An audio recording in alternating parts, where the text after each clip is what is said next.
Howdy, hi. It is Dear Job Sports WNBA Picks and Predictions for Sunday, September 21st, 2025. We're looking at the best bets of the day. Let's get into the video. All right, first things first, got to recap the previous day's results. On the day, we go 2-1, bringing our season record to 369 and 368. We have squeaked back above 500. Our winners, with the Mercury, minus 2.5. As for them, they win the game, 79-73. Good Lord, am I happy to see the New York Liberty out of the playoffs. They played pretty poorly. Stewie went 8 of 17. She did still have 30 points because she shot 15 free throws, which is unfair. Jonquel Jones probably had the worst game I've ever seen her play. 1 of 10 from the field, 3 total points. Natasha Cloud, 2 of 6. You had Sabrina drop 22 on 8 of 19. Not a single person on this New York Liberty team shot 50% from the field the entire game. As a team, 34% overall, 22% from deep, 77% from the line. They lose the rebound battle by 16. They win the turnover battle by 3. Then on the other side of the ball, you had the Mercury. They shot it, if I could pull it up, 37% from the field, 38% from deep, 82% from the free throw line. They just had more shot attempts than the New York Liberty did based on the rebounds. 8 offensive rebounds to 2. You had Alyssa Thomas with a 20-point triple-double. 20 points, 11 boards, 11 assists, 7 of 18 from the field. You had Satu Sabali drop 23 on 6 of 14. Kalia Copper, 12. Sammy Whitcomb, 13. Duana Bonner only scored 4, but she did grab you 8 rebounds. Overall, pretty gutsy performance for the Mercury as they get it done.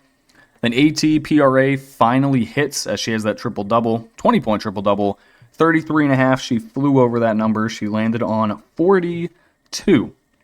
The only thing we lost, the over, 155.5. Honestly, it was kind of close for how bad both teams played. Landed on 152. Would have been nice if they could have shot better than 34 and 37% from deep. But, that's just the way of the road. All right, that is it. Let's get on to the picks for tomorrow. All right, first game we got out of 2 on the day. It is the Indiana Fever on the road at the Las Vegas Aces. This one tips off at 3 o'clock Eastern. I think it is noon Las Vegas time. I'm going to rock the Aces minus 8. I'm going to rock the over 163.5. I mean, the fact that the Indiana Fever even made the second round of the playoffs is absolutely disgusting. They should not be here. I think the Aces make quick work of the Indiana Fever. Now it is a 5-game series. So the structure for these, the higher seed gets 2 games at home. Then they play 2 games on the road. If need be, they play them both. And then if you need a 5th game, you go back to the higher seed's home court. So this one will be 2 in Las Vegas, 2 in Indiana, and then 1 in Las Vegas again. Fever, they beat the Dream 2-1 despite going down 0-1, losing by 12 points in the first game. They win the second game by a lot. They won the third game 87-85 in Atlanta because Ryan Howard forgot how to play basketball. Fantastic games from Kelsey Mitchell, Leah Boston. Honestly, Natasha Cloud played good too. Then on the defensive side of things, you had Lexi Hall, who was an absolute pest, bothering the Dream. Fever, 2-1 against the Aces straight up this year. But they have not played since the middle of July.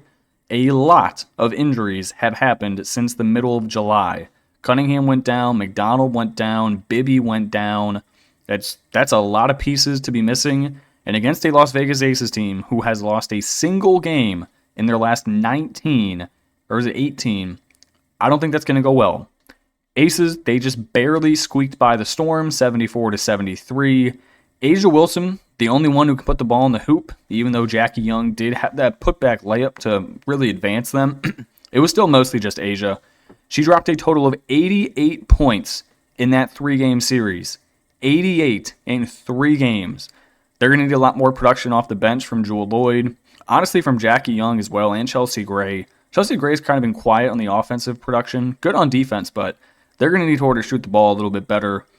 They are the more athletic. They are the better basketball team. So I will take Aces, -8, and the over. All right, next game we got the only other game happening. Phoenix Mercury on the road at the Minnesota Lynx. I'm going to take the Mercury plus 7.5. I think the Mercury are going to win this series straight up. We are going to see an Aces Mercury final. I got them winning this one in 4 games. Mercury, they just knocked off the Liberty 2-1 after losing their first game at home. They're helped slightly by the fact that Stewie kind of injured her leg, really wasn't able to play there in game 2. Suited up for game 3, played well, but the rest of her team decided to lay an absolute egg.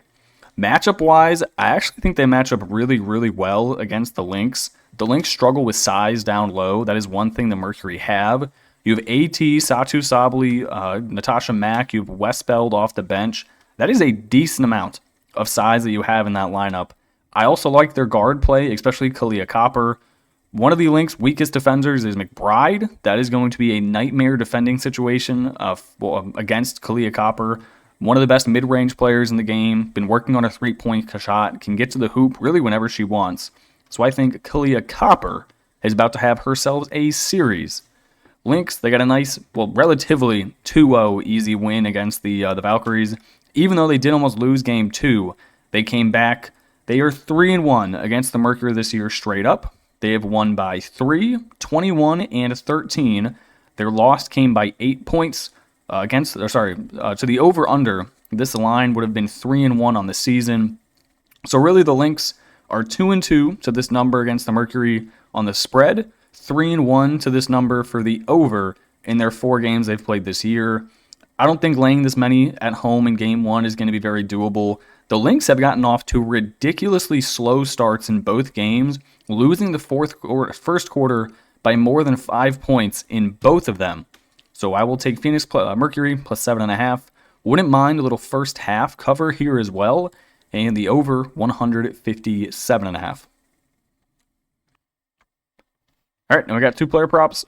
First one, like I said in the talking about Mercury in the Lynx game, I'm going to take Kalia Copper points and rebounds over 18.5. She's coming directly off of that 12.9 rebound game in game 3 against the Liberty. She should be getting more targets here. I think AT and Sabali might have a bit of trouble down low going up against Smith and Fee, who are probably 2 of the best top 5 defenders in the WNBA.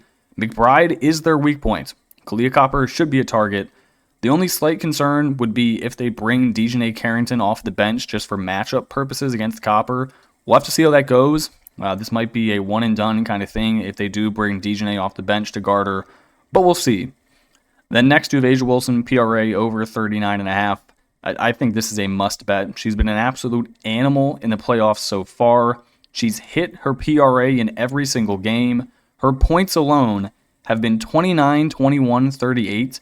And the only reason she scored 21 in that one game was because they were blowing them out and she did not have to play the 4th quarter. Basically every single time down the court, they get her involved, whether it's a high screen pick and roll with Chelsea and they just give it to her off the roll. They can hit her at the top of the key. She's okay with shooting that 3-pointer. She posts up. They give her the ball in transition. Asia can do literally everything on the basketball court.